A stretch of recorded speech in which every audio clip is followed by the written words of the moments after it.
இன்றைக்கி நம்ம செய்ய போகிறது உப்பு உருண்டை. ஒரு ஆழக்கரிசி ஊற வச்சு மிக்சியில் அடித்து ஒரு ஆவி போட்டு வச்சுருக்கேன். ஒரு 5 நிமிஷம் ஆவி கழுவணும். ஒரு சின்ன அரை முடி தேங்காய் எடுத்து மிக்சியில் போட்டு ஒரு சுற்றி வச்சுருக்கேன். கருவேப்பிலை, கொத்தமல்லி, கடலைப்பருப்பு, உளுத்தம்பருப்பு, இஞ்சி ஒரு சிறிதளவு, சின்ன துண்டு இஞ்சி, காஞ்ச மிளகா ஒரு 2 காஞ்ச மிளகா கட் பண்ணி வச்சுருக்கேன். அதுக்கப்புறம் இது கடுகு, எண்ணெய் ஊற்றி கடுகு போட்டு இந்த கடலைப்பருப்பு, உளுத்தம்பருப்புலாம் வறுத்துக்கிட்டு அதுக்கப்புறம் எல்லாம் ஒன்றா போட்டு மிக்ஸ் பண்ணி உருண்டை பிடிச்சி வைக்கணும். எண்ணெய் சூடாச்சு, கடுகு போட்டுக்கலாம்.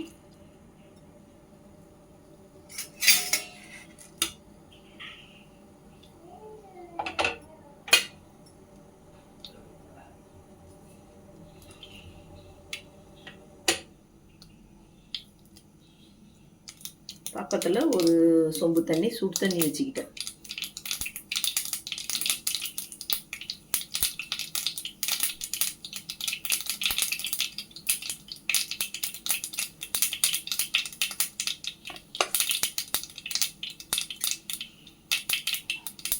கடுகு நல்லா இப்போ புரிஞ்சு வந்துடுச்சு.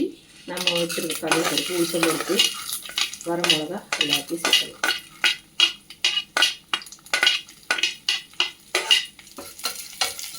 நல்லா லைட்டாக ப்ரௌனாக கலரி விடணும்.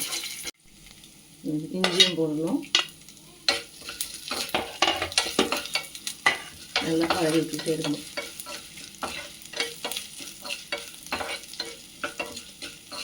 இப்போ நல்லா புண் வரலாம் வறந்து வந்துடுச்சு.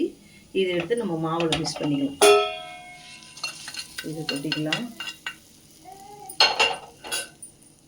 கட் பண்ணி வச்சுருக்க கருவேப்பிலை, கொத்தமல்லி போட்டுக்கலாம்.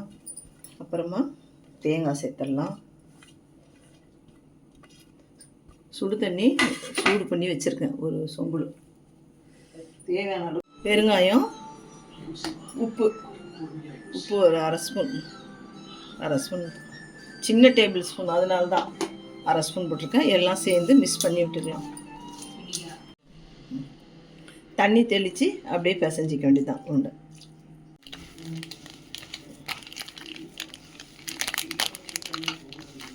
நல்லா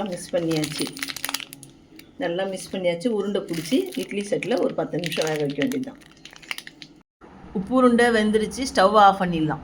உப்பு உருண்டை நல்லா வெந்துடுச்சு. இப்போ எடுத்து சுட சுட உப்பு உருண்டை ரெடி ஆகிடுச்சு. நீங்களும் வீட்டில் ட்ரை பண்ணி பாருங்கள். பிள்ளைங்களுக்கு செஞ்சு கொடுங்க. வீடியோ பிடிச்சிருந்தா லைக் பண்ணுங்க, ஷேர் பண்ணுங்க, சேனல் சப்ஸ்கிரைப் பண்ணுங்க, பெல் ஐகானை ப்ரெஸ் பண்ணுங்க.